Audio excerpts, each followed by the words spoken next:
Well, good morning, everybody. Welcome to the Underhood Show presented by Mel Hambelton Ford. My name's Phil Nightingale and Josh Private. Morning, Josh. Good morning. Beautiful Saturday morning out there, isn't it? Yes, it is. Yeah. Clouds are going away, sun's shining. We're ready to make it happen. That's exactly right. Hey, it's a call-in show, 316-462-3673. Number dials right into the main desk here at the dealership. The girls will get your name and number down and patch you into the show.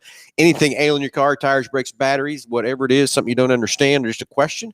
Want to talk about MH Ford Racing? Want to talk about who's your tires? You want to talk about whatever it is in the car industry, whatever. Want to talk about some racing. Wish we were racing tonight out at 81 Speedway, but Mother Nature took a toll on us on that one, Josh. It's your fault, Josh. Think so, huh? Yeah, I think so. Okay, I'll take it. So anyway, hey, let's get the phones ringing. 316-462-3673. Number up on the screen. And Josh, as always, what's in that package for each and every caller for calling in the show? $130 package. So we're going to send it out to you, but it's going to consist of the works, which is an oil change and tire rotation. We use Motorcraft oil and filter products here at Mel Hambelton Ford. While we're performing that, we're also going to complete a multi-point inspection on the vehicle, checking over the brakes, tires, steering, suspension, all the safety-related components on the vehicle.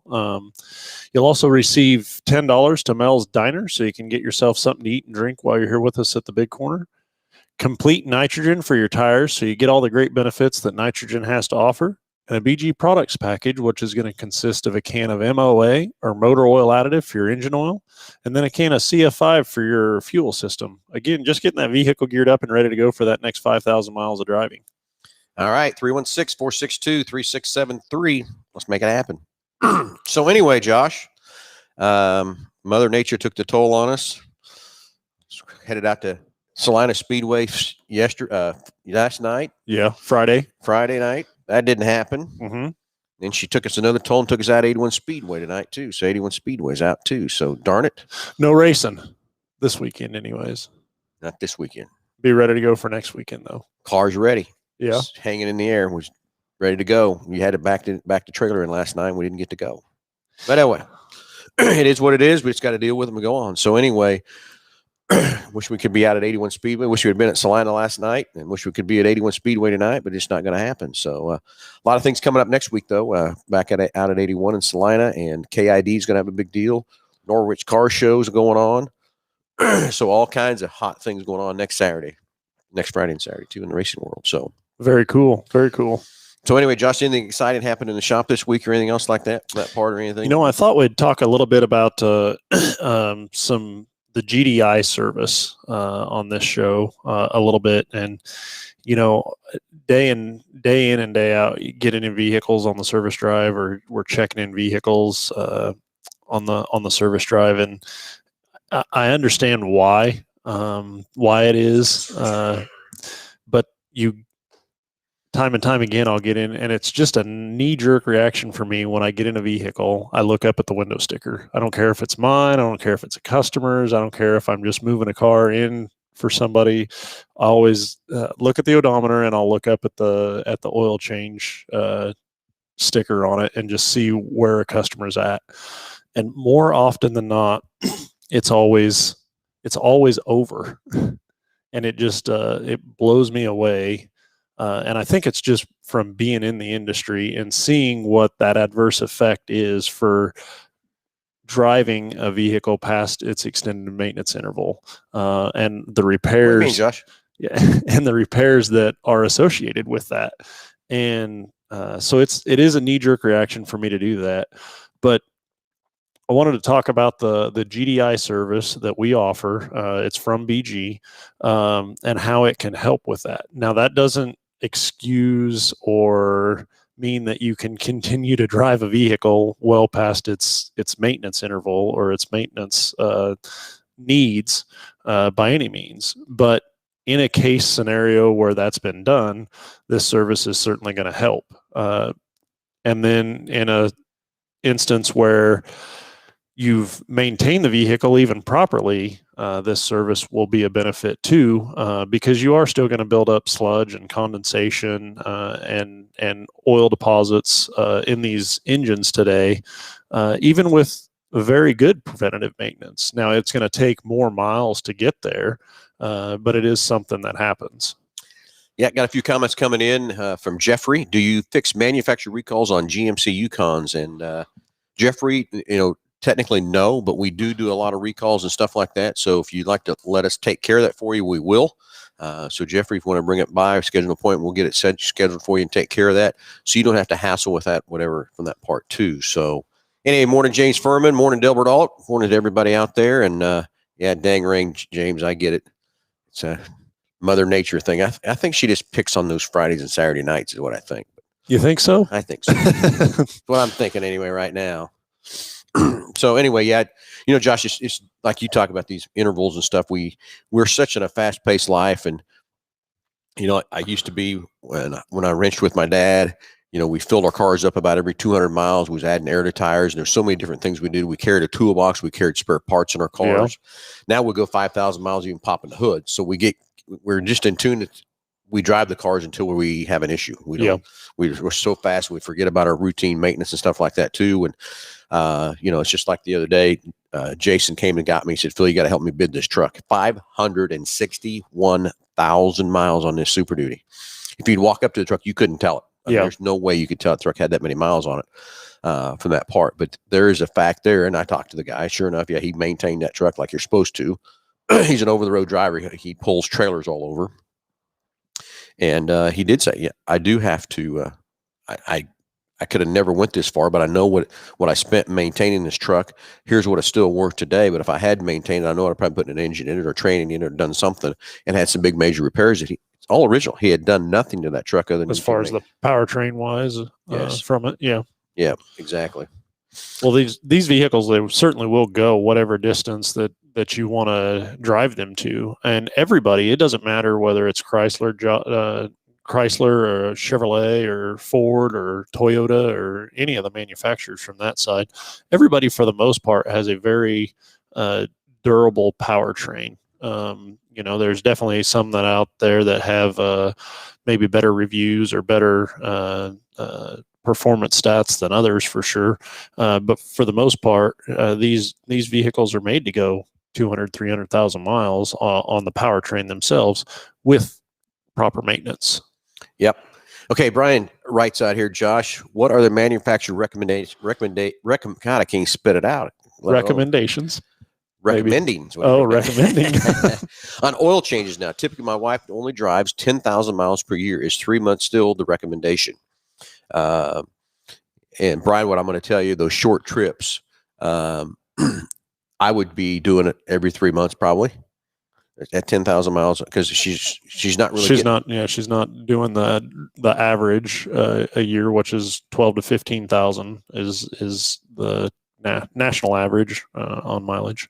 Yeah. So, Brian, I would say every 3 months probably on that car to change it, just because you're not getting it hot enough and everything else from that part standpoint too.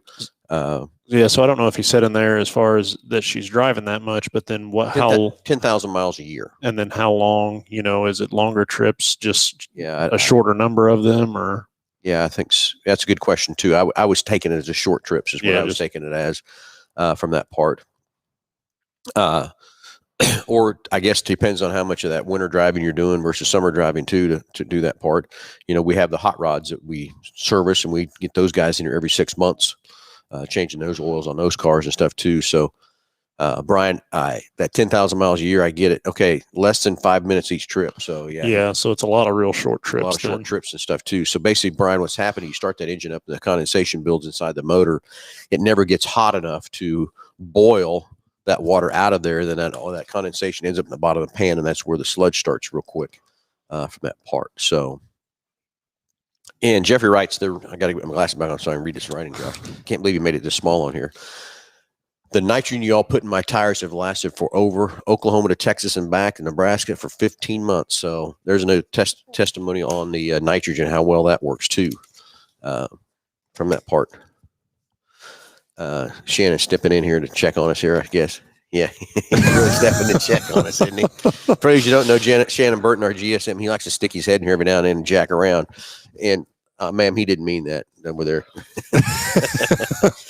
So you can all just imagine what was just going on inside my office here when he's pulling that little deal there. So, yes, Jeff, on the nitrogen, great comment on that nitrogen stuff, and lots of testimonies on nitrogen. So let's get the phones ringing. Everybody can get nitrogen put in your tires as part of the package from that part.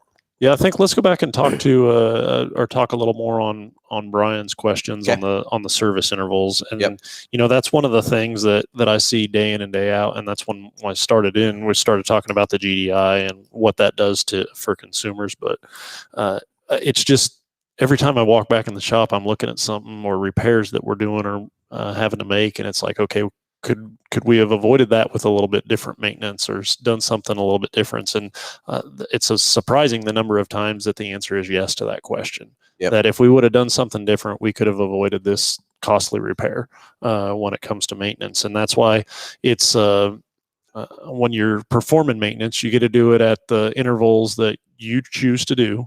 It's never convenient to be without a car or have to take a vehicle in or anything like that. And we try to make that as convenient as possible with pickup and delivery and the online check-in and stuff like that for sure. But when you're performing maintenance, you get to choose when that happens. You get to choose when that money is being taken out. You get to choose what maintenance you're doing, when it's done, at a time and place that's convenient for you. When you're having to make a repair, the vehicle chooses at that point when that happens. And I can assure you, dealing with the customer base that we do, that the majority of time that is never at the right time. It's never at the right place. And then also, in addition to that, the funds that you may have available to you at the time the vehicle breaks may not be, it may be a struggle in that occasion too. And so that's when maintenance, just a little bit of maintenance, is worth so much in the long run. Very true. Very true. So anyway, Ronnie Smith. Hey, Ronnie, how are you? Miss you guys. Miss you too, buddy. Hope you're doing well. And Delbert, hey, we're gaining some more likes on Facebook and YouTube. So give us a like on Facebook live here. Give us a like over on YouTube. And yes, we're trying to get to 1,000 likes on YouTube. Then we can do some more fun things with the show and everything else too. So jump over there on YouTube and give us a like on or subscribe on the Mel Hambelton Ford TV app. We really appreciate that a bunch too. So anyway, again, Josh, that preventative maintenance,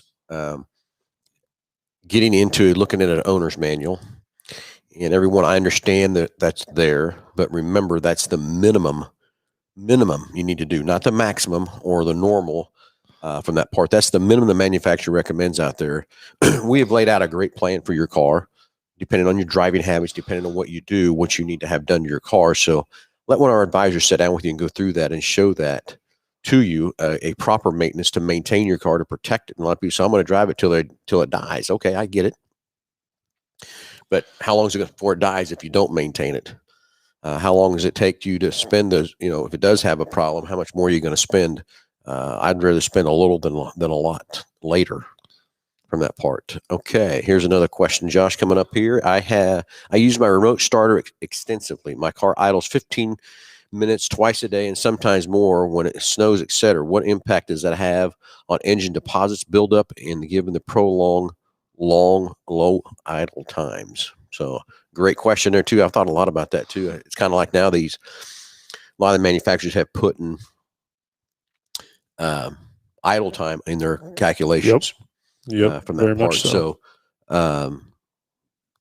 Gus, that's a great question. And that idle time, yes, that shortens that interval for your oil change too. It does affect it quite a bit.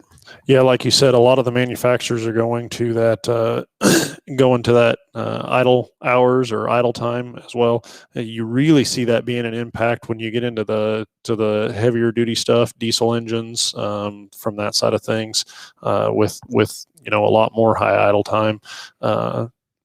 Then you really have to focus on that, because I've seen oil changes or oil services overdue by what would equate to several thousand miles if you look at it from an idle time standpoint.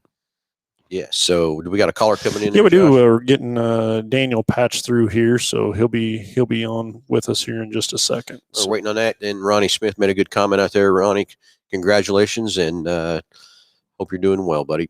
So you got Daniel coming in here next. What we got coming up? All right. I think I know who this is. The mechanic guy. I think it is the mechanic. The mechanic guy. If he comes through. if he comes through. He'll be with us. Get that YouTube up there. Follow us on YouTube. How about that? Didn't go through. Okay. Yeah, it didn't go through. Must have lost Daniel. Call us back, Daniel.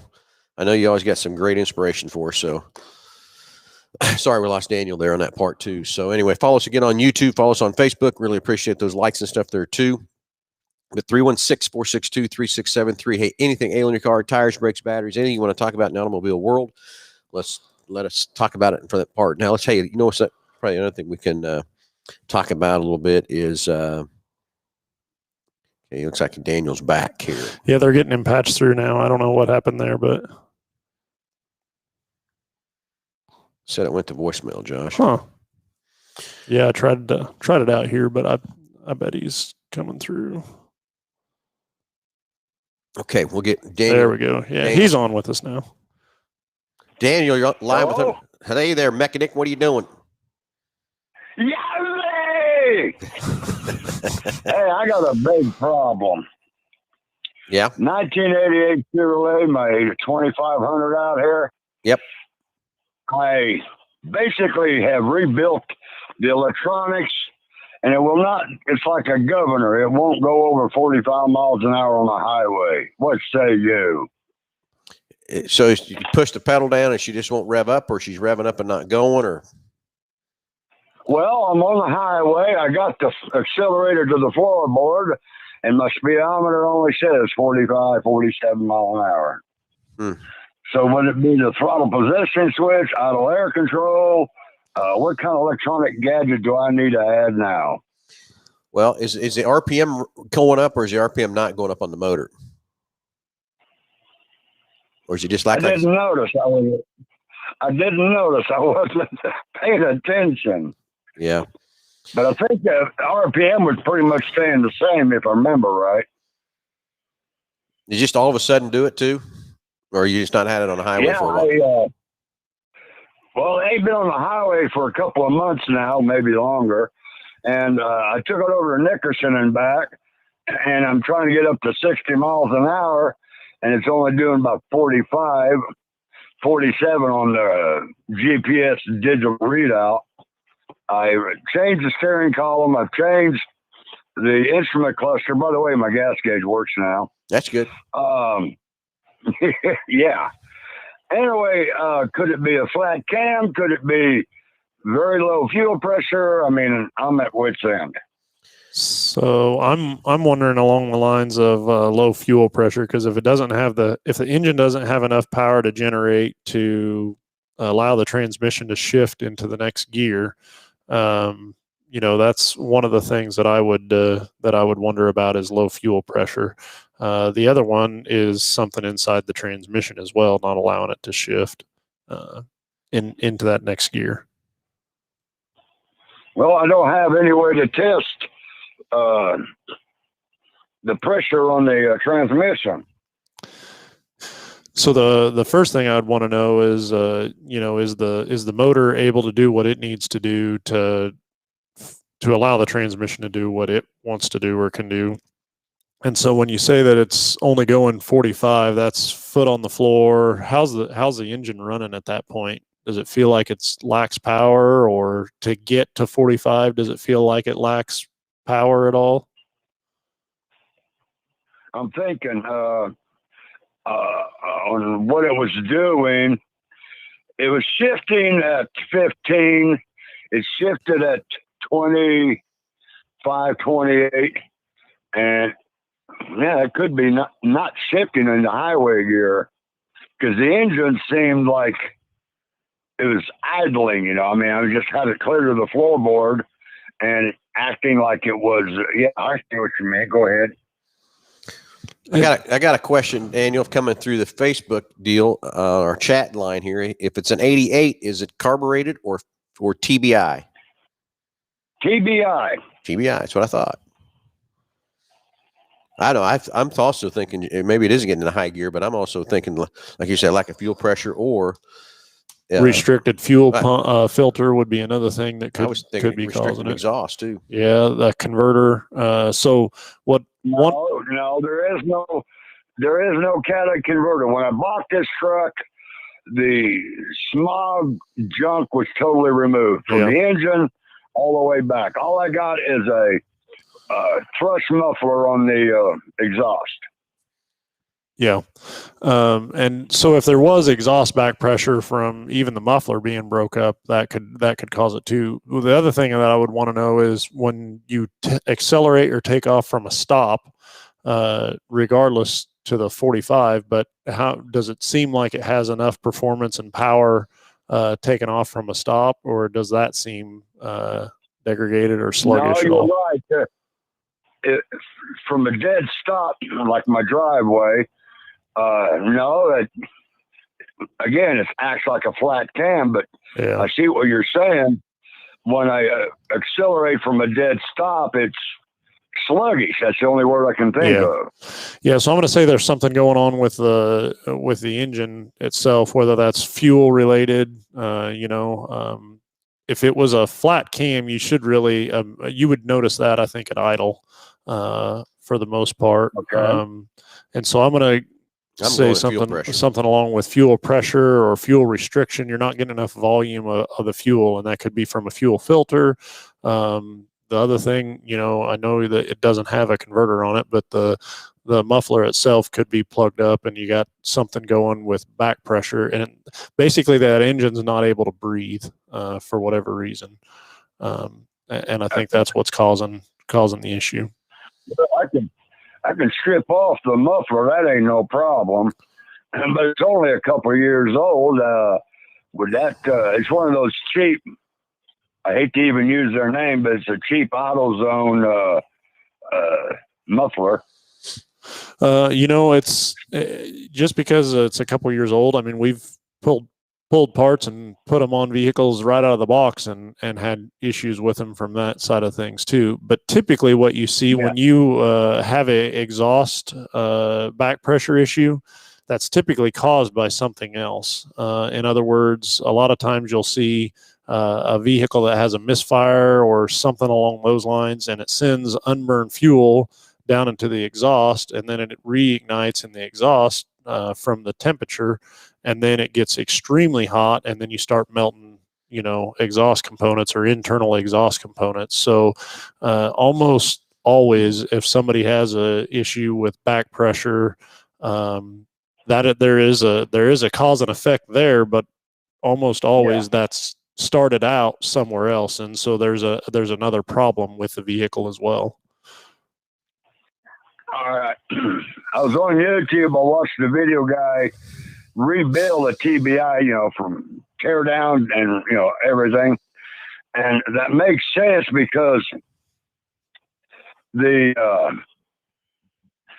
only problem is I'm trying to test fuel pressure, and the fuel pressure kit I bought off of eBay don't have an adapter to fit either the fuel line on the rail, frame rail, or the fuel line coming into the TBI. Yeah, so on those, typically what you would do is remove the fuel filter, and there would be an adapter that replaces the fuel filter, and you would hook up your gauge there, and that way you can still continue to run the vehicle. You're not just testing deadhead pressure of the pump. So pressure is one thing that you're looking for, but the other thing is volume. And you may have perfectly good pressure, but then you don't have the volume. So when you're accelerating and you need more fuel, you're not able to meet those demands, and that's what's causing it to run like that. Before I shell out more money, how would I test the throttle positioning switch and the idle air control and all that stuff that's on the TBI? Well, as far as the idle air control motor, all that controls your idle. Once it gets off of idle, that doesn't do anything with it. As far as the throttle position sensor, you got to have a scanner to plug into it and read it and see what it's reading from at base idle to wide open throttle to see if it starts at 0.5 volts and rolls all the way to 5 volts at wide open. Just see if it's working that part of it. I'm still thinking the first thing I'd be doing is figuring out my fuel pressure is okay. Yeah. And then on the throttle position sensor, if you knew which one was the signal wire and which one was the supply wire, you could plug into it with a DVOM from that side.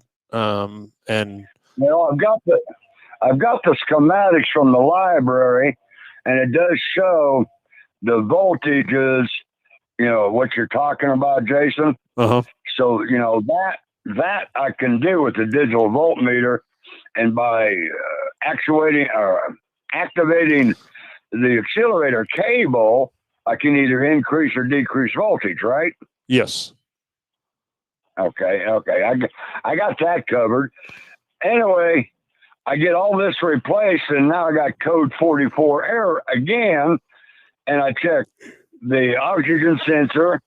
The voltage is within normal perimeter.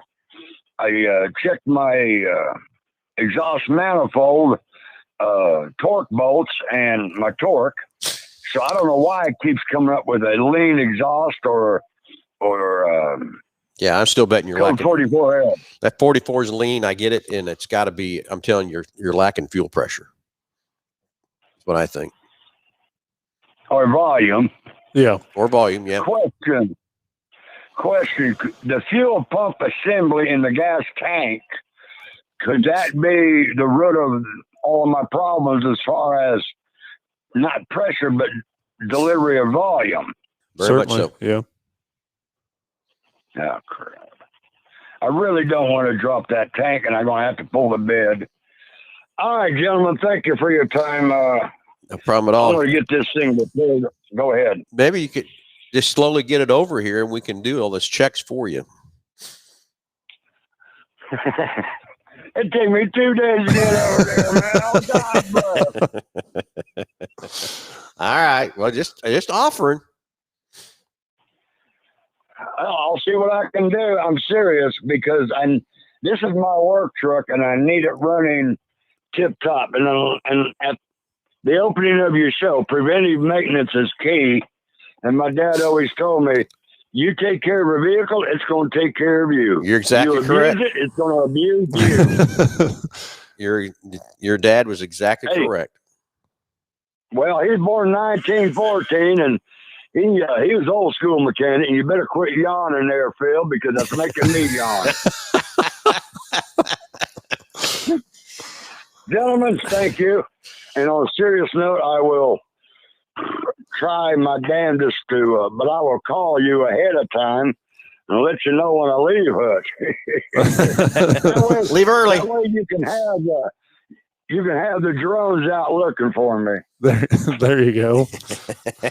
Well, thanks for the call, Daniel. Have a good day.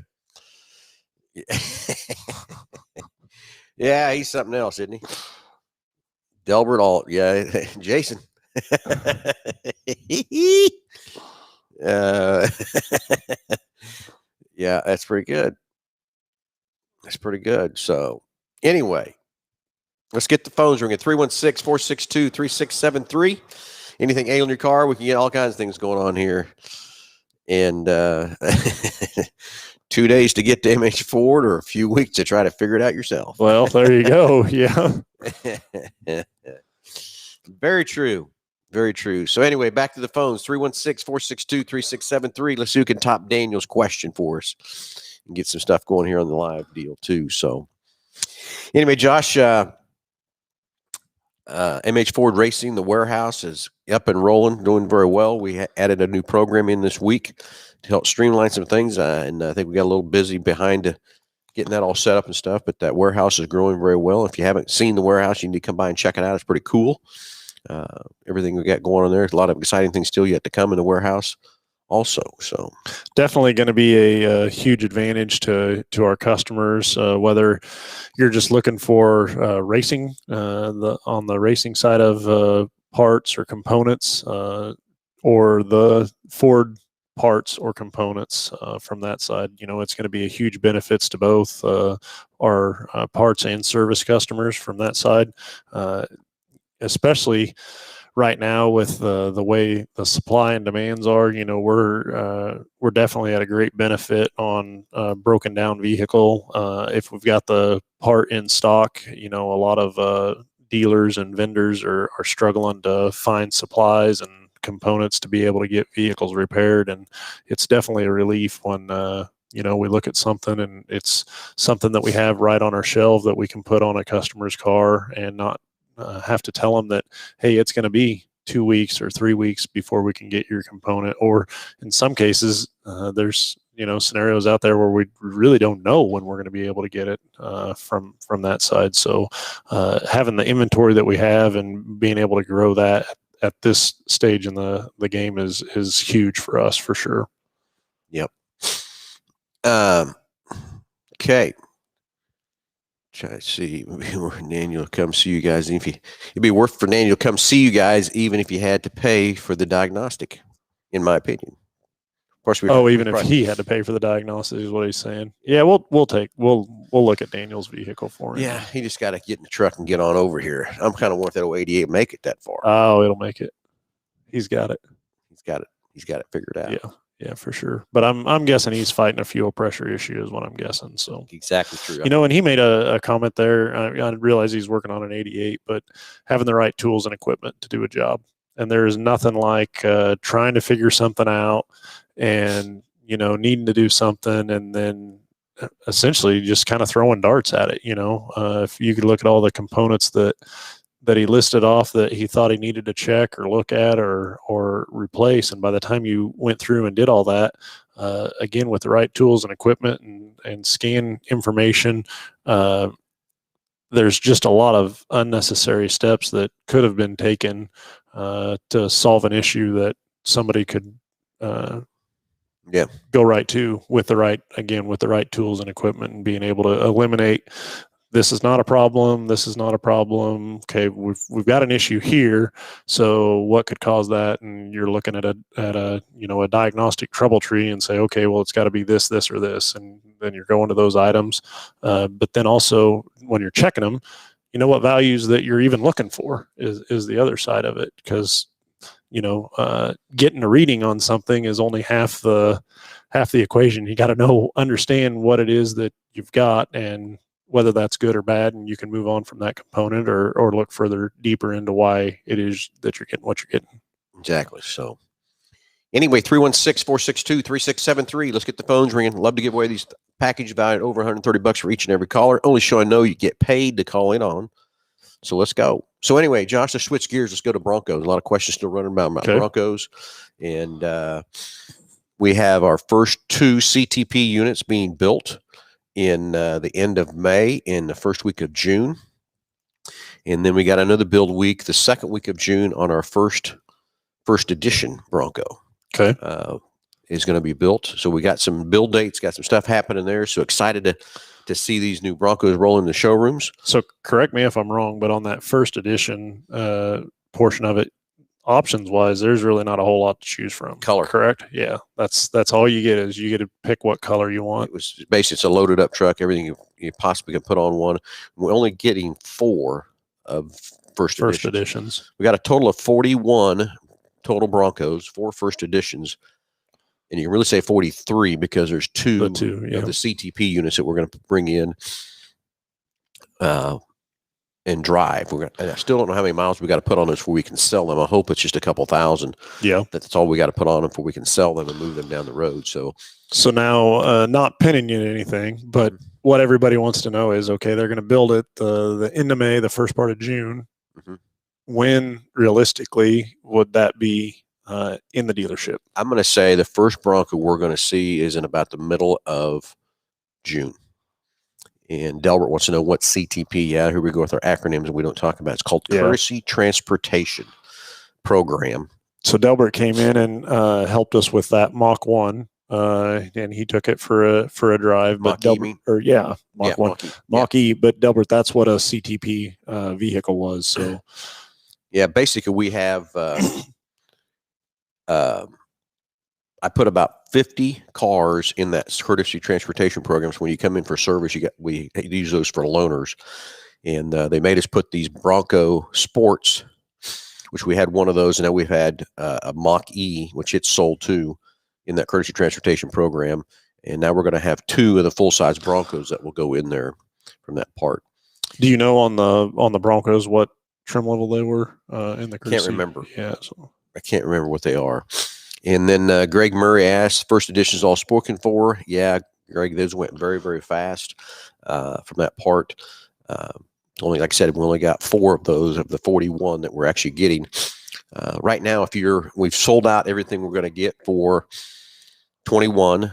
We've got 6 people that are going to have to go to 22s, and I already have 21 people sitting in line for the 22s. Sitting there, just going to wait on the 22 to come. So, kind of answers your question there, Greg. Yeah, but they're all spoken for. Yeah, and Delbert says that Mach-E is awesome. It is a cool car. I've been driving a little bit too. Got another caller coming, Josh. Yeah, I'll get him patched through, but you can go ahead. Yeah, I drove the Mach-E for a little bit, and it is a fun car to drive. I do miss the sound because there's no sound there when you're driving, so you try to turn the radio up a little bit. But the power, the torque, everything is very impressive with that Mach-E. Ryan, you're on live with Under the Hood. Go ahead. Hey, thanks, Josh. Thanks, Phil, for having me today. Really, it's a question. I mean, it's appreciation and also a question.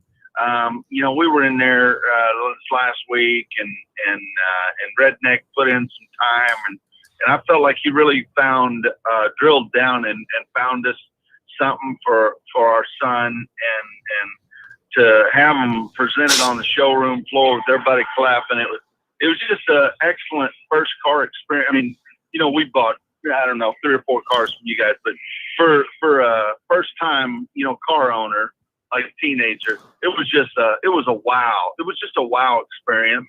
And I want to say thank you on that, but I wanted to ask, because we got a Chevy Cruze off your pre-owned inventory lot, and there's not a spare tire. And they said, they were educating us, saying a lot of them, or some of them, are going to that where it has a pump and not a spare tire.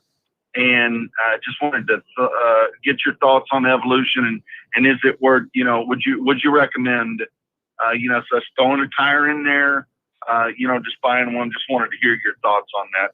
Great job, guys. It was really an awesome experience. Thank you so much. No, hey, thanks for letting us take care of your son and everything else too. And my opinion on the spare, we used to, years ago, sometimes cars carry 2 tires with them. Spares, just tires would blow out and do all kinds of things. But I think with the quality of the tires that are today and that kind of thing, you don't see too many people with flat tires running around anymore. And I'll tell you the other thing, I think the reason the manufacturers got is cost of putting it in there, but also too the weight, not having to carry that weight around all the time with you on fuel economy. I know it's not probably a lot, but from that part, but I argued with my son when he bought his Mustang. It didn't have one. He had to have one. He went and bought one and put it in there. And I said, why? He's never used it yet.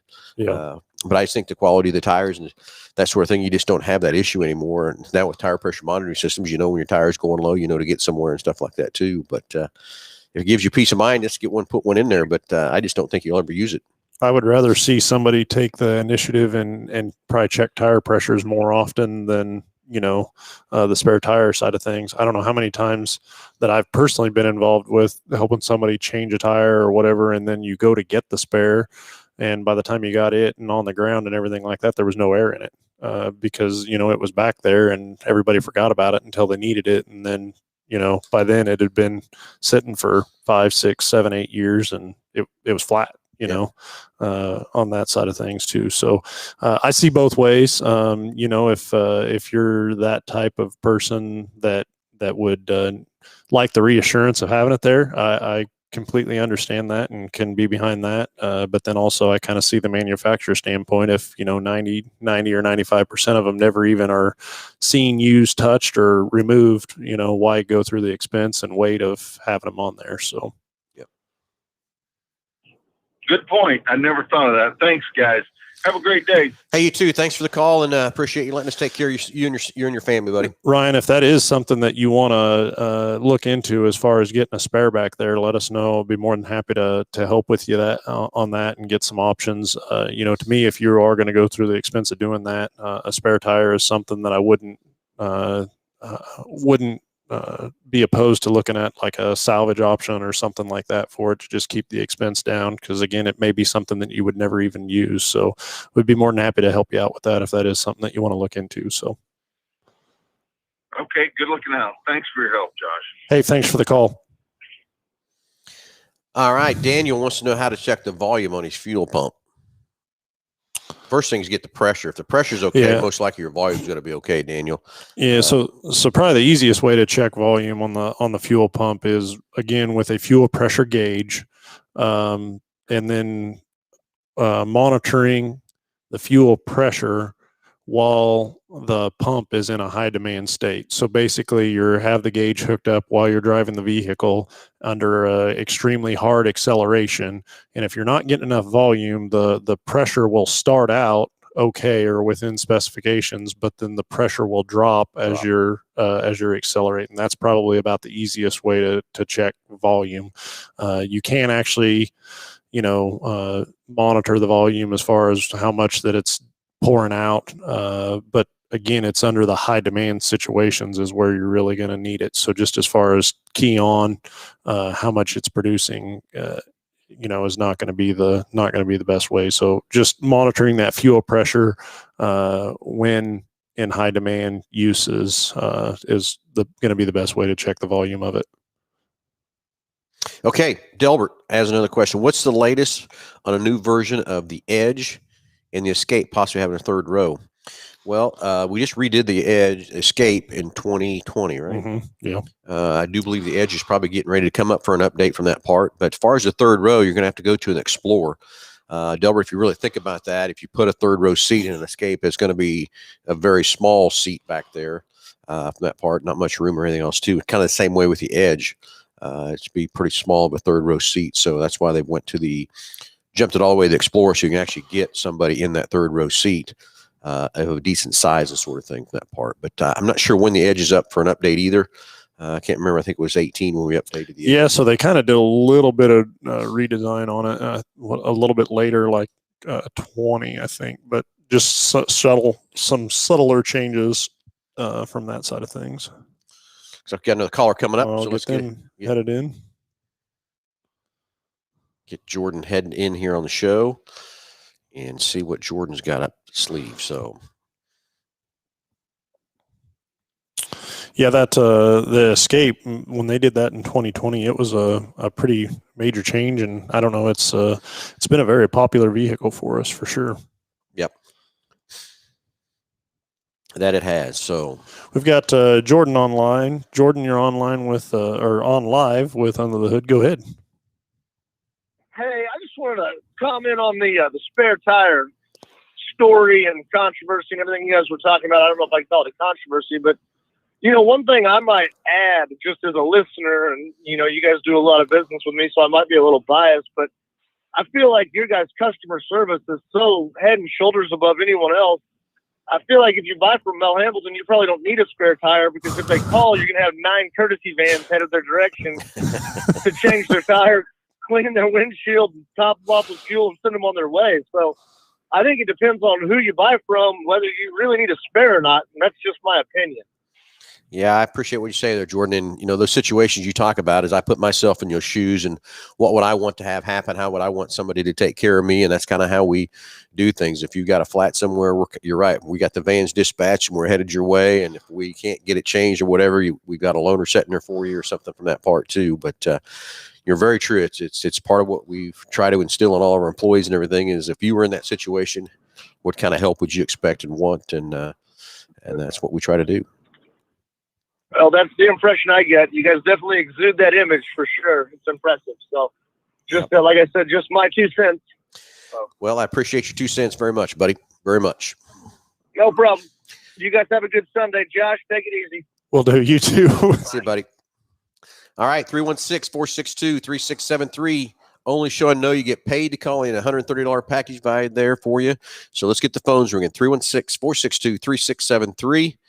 And Delbert, that's why I will go to Wichita from Oklahoma City to get my services and vehicle purchases from them. So, yep, Delbert, appreciate that very much too. So 316-462-3673. So anyway, we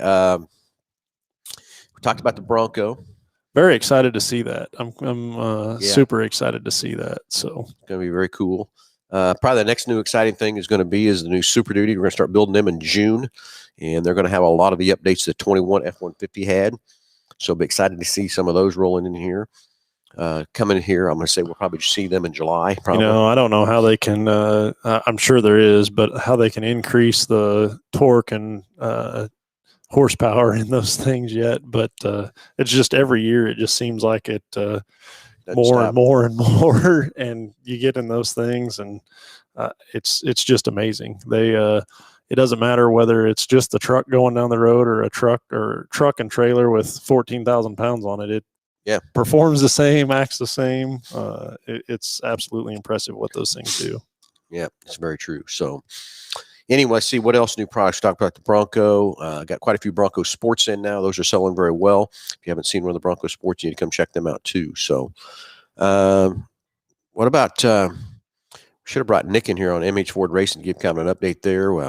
We went out into Colorado this week and visited a few of our Hoosier dealers to check in on those guys, see how they're doing and stuff too. So excited for some things that are going to be happening in Colorado this year, especially now we've got a full year of racing versus a half a year of racing that we had in last year and stuff too. So that's going to be fun and exciting for that part also. So anyway, now Daniel's back here again. What Daniel got again? Over by the elevator, what is the computer? A simulator. Over by the elevator. Oh, yeah. Here on the showroom. Over by the elevator, the simulator that we have over there. Oh, yeah. That's what he's talking about. That's what he's talking about, yeah.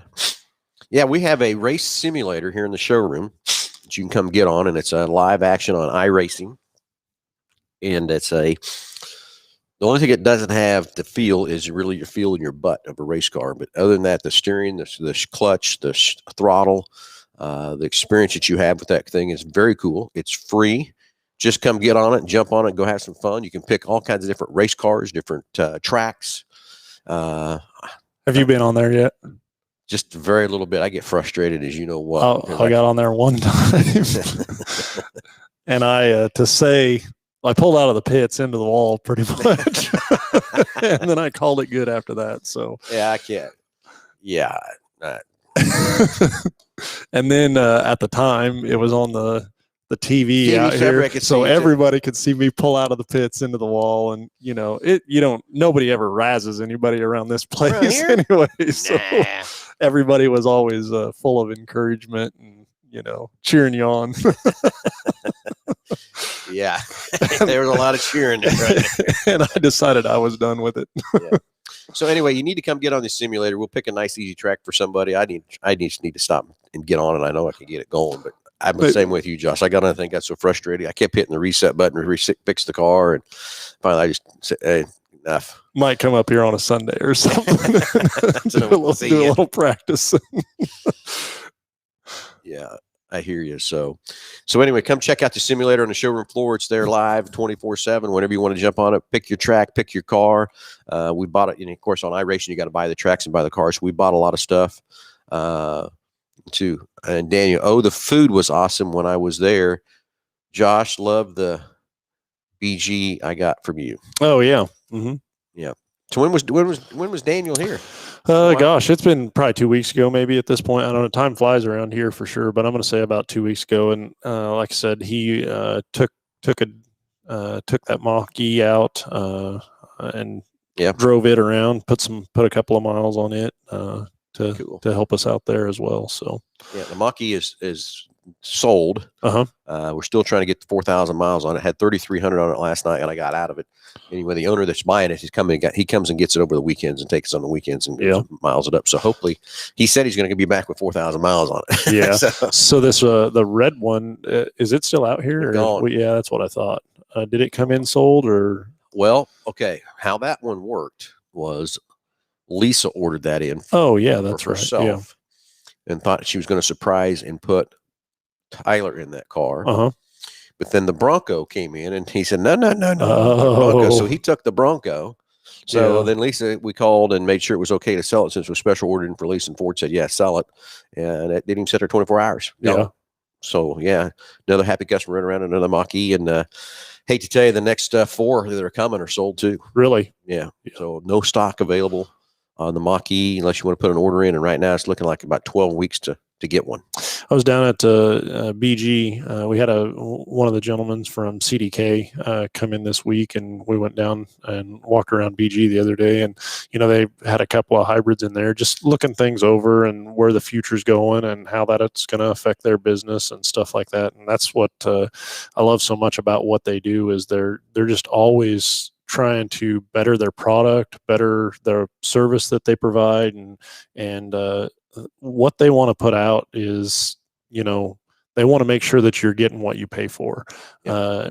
And just walking through the research and development lab, and then again, like I said, going into this hybrid side of things, they're looking at maintenance on those and how they can help improve the life of them and stuff like that. And so they're just always looking at, again, making things better and the next best thing, and continuing to grow services that they can provide to customers for sure. Yep. Love BG. Like I said, I've been using those BG products for, what did I say? I figured out 87. They had like a picture up there.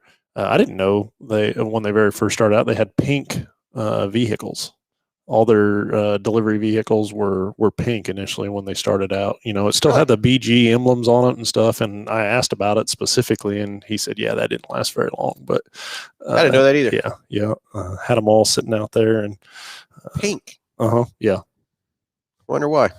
What kind of cars were they, remember? Well, so a lot of them were actually Dodge products, but they had anything from the wagons to the vans but they had the whole fleet of them out there. All of them were pink and had the black BG logo on them for sure. But one of the things that I thought was really cool is they were doing a study on some one of the diesel injectors, and man, they had this thing up on the microscope. And this microscope, I mean, it wasn't the chemistry microscope you used in high school. Oh, I think like you could literally see that they were literally measuring the size of the hole in the injector that the fuel was spraying out of. I mean, it was that big on the screen, and really? I don't remember what the magnitude was on it, and it was I don't know. They paid the mint for that microscope. I can assure you for that. But just what it could do was absolutely impressive. But they were just ensuring that they'll pull a set of injectors out of a vehicle, go through, examine all the injectors, label exactly what hole is. They flow test it and get the orifice size of the spray tip, and then go back through, put it back in the vehicle, run their chemicals through it, bring it back out, and flow test everything, remeasure, and they're actually able to calculate the volume and the spray and how much that their service affected that. And he said, going through one vehicle and one service is typically about a 2 to 3 week exam phase. And just to go through that much, that much ensure you to make sure that the product that you're putting out is top notch is crazy. He says a lot of other companies will maybe put it on a dyno from that side and see if there's a horsepower difference or flow difference. But I mean, he went down through all the different tests they do to ensure that their product's good, and that was just one of the tests that they were doing, not to mention fuel flow, actually monitoring that on the vehicle and making sure that it's in a controlled environment. And it's just crazy the extent that they went to put something out there. Yeah, because they'll come and get cars from us. Mm-hmm. And I got involved with one was the diesel, and it came back with all the different, start off with fuel mileage, and they put it on the dyno, did all that stuff, and then it came back with all the fluids they changed and showed all the difference increase and all that kind of stuff. And it is an extensive test, and you're right, they have them for a couple weeks at a time, and they don't just come get Fords from us either. They get stuff off our used car lot down there, and there was 3 of them. One was a Toyota, one was I don't remember, but none of them were Ford, and they all had our emblems on the back of them. So yeah, I love providing those cars for them to do their testing and that kind of stuff. But it is very cool. It's right here in Wichita. Love what BG has to offer. Love what they do for us. And you as a consumer out there, you should be excited to know that their products, when they do put them in there, they're good for the car. They're going to extend the life of your car. helpfully prevent some breakdowns and everything else in that part. But it's very well money spent. It's spent a little now or spent a lot later. And I'd much rather spend a little now than a lot later, that's for sure. So anyway, Josh, we're just about out of time. I know we might take one more call if we could, 316-462-3673. Got some great comments coming over here. Yeah, Dan, I know that orange race car is pretty cool, but it's gone now. Daniel, when's that orange race car is on the showroom? Remember the sprint car, the old sprint car? Oh, yeah. Sitting on the showroom, yeah. Yeah, Daniel, I believe my son Jake's going to drive that one of these times out at 81 Speedway. That'd be very cool. The owner of the car asked Jake if he would take it for a spin just to kind of, they have it out there every now and then where they bring out the antiques or whatever and let them kind of tool around a little bit, not actually race or whatever, but just kind of tool around a little bit on the track. So he asked Jake if he'd take that thing for a spin. And I'm looking at that thing, and I just still don't even know. Well, what do we do? I think we determined that it was like the e-brake almost sitting that way out on the side of it. Yeah, that was the brake up there. Then that little plunger deal down on the deal, that's the fuel pump. You had a manual hand pump that thing for fuel pressure. Really? Yes, they said you can show them going down the speedway, straightaways, and the guys are down there running their hands to pump that thing up fuel pressure to get the corner going, then go back pump it back in the straightaway. But it was the e-brake, that big long lever there. And then the other deal is there's the hand pump to pump the fuel pressure. Wow. Yeah, I had no idea that was fuel pressure. They said, "Oh, you can go back in the years and watch the videos and watch the guys going down straight and pumping that like a syringe kind of. Yep. Yep. Get your fuel pressure to hit the corner, go back straight and start pumping that thing again, going down the straightaway." Yeah, pretty crazy, isn't it? Definitely an art to it, for sure. Then. Yeah. Oh, an art. Well, it'd just be, I don't know, it'd be very fun to drive just as a part of history, for sure. Yeah, exactly. So anyway, we're running out of time, Josh. So let's thanks everybody for watching. Thanks everybody for listening. Thanks for all the great comments and great callers and stuff. We need to thank our sponsors. We just talked about BG Products, all the great preventative maintenance products they do for us. Big Corner Creative, hey, all your advertising needs. If you need a race car wrap, you need a windows wrap, you need anything to advertise your business, you need a web page, you need your windows tinted, whatever it is to radio advertising, social media advertising, Facebook advertising, anything to help build your business. There's a guy say at Big Corner Creative, just Google us. And also go to rent. I haven't talked about go to rent in a while either. No, I hadn't. So, hey, if you're looking for a rental car, 12 or 15 passenger van, Explorer, Expedition, Stan's got a great fleet of vehicles there in for you. So give Stan a call right inside here at Mel Hambelton Ford. Everybody have a great Saturday. Have a great weekend. Let's get Mother Nature out of here so we can go race next weekend. And, of course, a lot of racing next weekend. Friday at Salina. Friday and Saturday, Kansas International Dragway, and Saturday, 81 Speedway. So get out to your local tracks and support them and have some fun. Everybody, talk to you next Saturday.